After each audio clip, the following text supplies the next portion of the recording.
Ele nyombra. Kwa pate ya bi oni kona.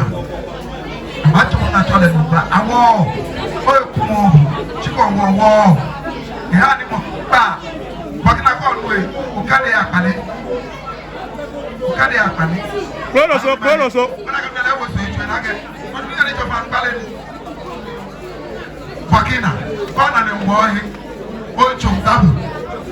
O musumbohi. Bakina. Makama kwa musumbohi bia ne no.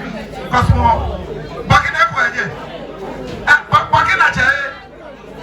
Ebi wo. Ade. Ona ka de chai le wo etumo ya. Bakina. Cha musuina. Cha tuina. Ede cha krodo so. Oyeje. Dena achon woni ekora oyeje. Ya chepo ti mu. Ni ofu e. E ba se. Yo to komo je wani.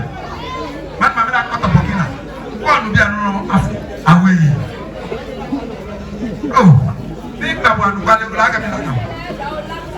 Inka Burkina. Ede wakona mkotele Burkina. Burkina ayabona afiole. Jana na metele. Na metele askisha ke pasta. Beki pasta. Na mega fuku. Chiko ta Burkina de je. Ana ke tina fufo. Na de fetu mo esha. Kaka wo fi onu. Nka afu. Ira ala de. Afu. Kayo jibu. Burkina no nu.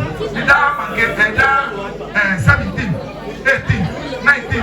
Meka bo efe ame pet common block kimao age ya eleba no Burkina no na ka china fo na je fi wato we na ho ko ase wato we yele wato ko ase wato kamo tawo